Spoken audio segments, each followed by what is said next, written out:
सी बात है। तो अब जो आदमी 75 का हो गया, उसने खुद अपनी लंबी उम्र की तैयारी ही नहीं करी, और जब उसने कोई तैयारी खुद नहीं करी है तो उसका परिवार या उसके समाज उनको कैसे तैयारी, वो कैसे तैयारी करेंगे? तो आपका ये कहने का मतलब है कि पहले तो शायद वो 60 साल तक जीता तो बहुत बड़ी बात थी, तो जब तक वो कमा रहा था वो जी रहा था, अब वो 80 साल तक जी रहा है। तो इसके जो परिणाम है वो भी इकोनॉमिक एंगल मुझे समझाइए। इसके इकोनॉमिक एंगल बहुत भयावह है। आज हिंदुस्तान में 60 साल की उम्र में आपने एक आदमी को रिटायर कर दिया। आदमी को अगर 80 साल तक जीना है तो 20 साल के लिए उसको अपना इंतजाम करना है। उसकी पत्नी 10 साल छोटी है तो 30 साल के लिए पत्नी के लिए इंतजाम करना है। औरतें आमतौर पे 5 से 7 साल ज्यादा जीती हैं, तो 35 साल के लिए उसे अपनी पत्नी के लिए फाइनेंशियल इंतजाम करना है और 20 साल के लिए खुद के लिए इंतजाम करना है। आज के इन्फ्लेशन में, आज की महंगाई में कितना भी पैसा आप एक जगह रख दीजिए, क्या वो 35 साल तक खींच सकता है? ये प्रैक्टिकल नहीं है।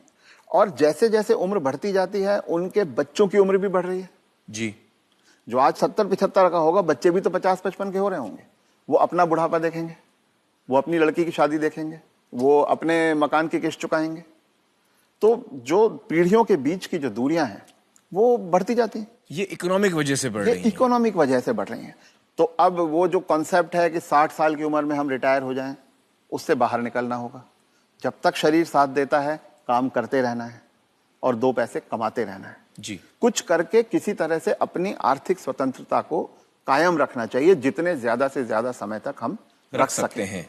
अपने आप को वोकल रखना भी बहुत ज्यादा जरूरी है। अगर मेरी परवाह मेरे परिवार वाले नहीं कर रहे हैं और अगर अड़ोसी पड़ोसी इस बात को जान जाएं तो कोई भी बुजुर्ग कभी भी किसी परेशानी का सामना नहीं करता, क्योंकि तो चुप ना रहें। चुप रथ ना साहब रहें। ये कह रहे हैं कि चुप ना रहें। अगर आपके बच्चे आपके साथ व्यवहार ठीक नहीं कर रहे हैं सबको बताएं। तो आप सबको बताएं। जी। रथ साहब, बहुत सारे जो बुजुर्ग हैं हमारे समाज में, उन पे प्रेशर आता है बच्चों की तरफ से कि आपकी जो जायदाद है या जो घर है या जो प्रॉपर्टी है, जो कुछ भी आपके पास है, वो आप हमारे नाम कर दें। इस पे आप कुछ टिप्पणी देना चाहेंगे?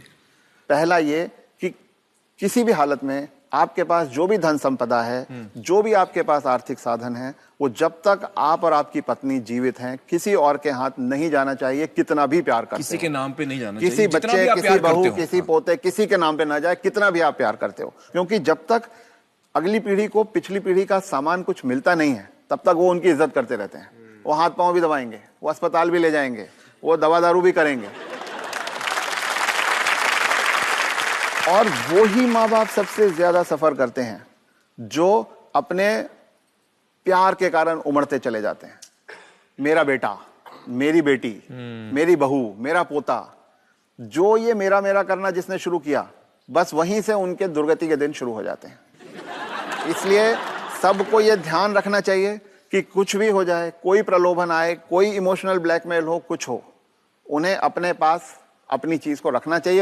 अपने बच्चों से शेयर करें तो अपनी मन की खुशी को शेयर करें, अपने पैसे को शेयर ना करें। जी।